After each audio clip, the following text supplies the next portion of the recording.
We've got issues down in South Carolina. Our meteorologist Chris Bruin is monitoring the situation in Myrtles Inlet, South Carolina, not too far from Myrtle Beach. You know, Chris, this is a really cool community. I've been there a lot. They bring in the seafood there, but I would imagine a lot of operations are slowed, if not halted.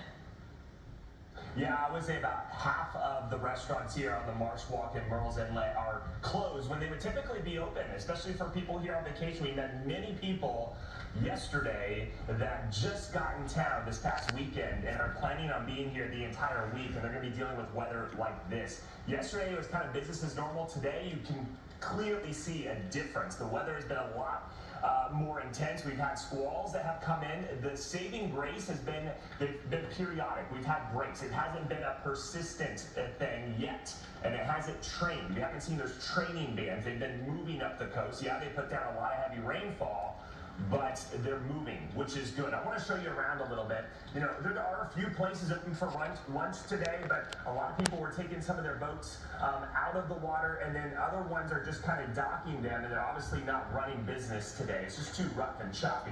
Some of these restaurants up the way a little bit on the boardwalk, they are shut down. They were open yesterday, and we'll see if they decide to open at any point, maybe later for dinner, for folks who are kind of you know, ready to get outside, or at least get out from their vacation rental. Winds haven't been that strong. You can see the palm trees here. If you look up towards the top, you can see 10, 15, maybe 20 miles per hour. We really get the strong winds when the heavy squalls come in, and that has been, you know, at least helpful. We don't have a lot in the way of power outages. We're not seeing a lot of coastal issues, and flooding has been minimal. Now, we have had some flash flood warnings earlier, and that did include here in Myrtles Inlet, and we still have a flash flood warning.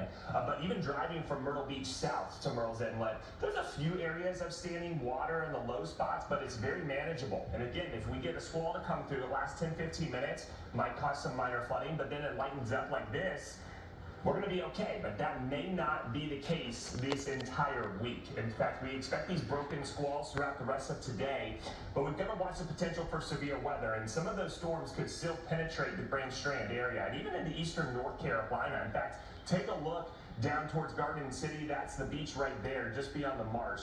We've actually got some clearing in the sky. I actually see just a small patch of blue sky. Does that cause instability?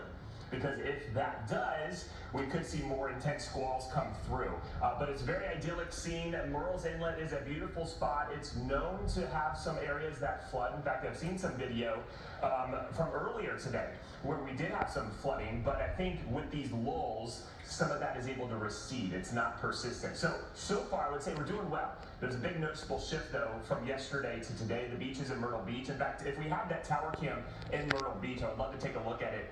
Nowhere near the amount of crowds that we were dealing with yesterday. In fact, they've got the double red flags that are flying. That means the water is closed for swimming. The rip current risk is too dangerous. And there on the boardwalk, you got a few brave souls that don't mind getting wet, but it's pretty much empty there on the beaches here across the Carolinas. So a lot of people may be playing card games or board games in the hotel lobbies. That was one thing we noticed. And the restaurants, a lot of them, you know, away from the water, Dr. Knapp, they are open. And those places are packed because people are getting, you know, antsy and want to get out.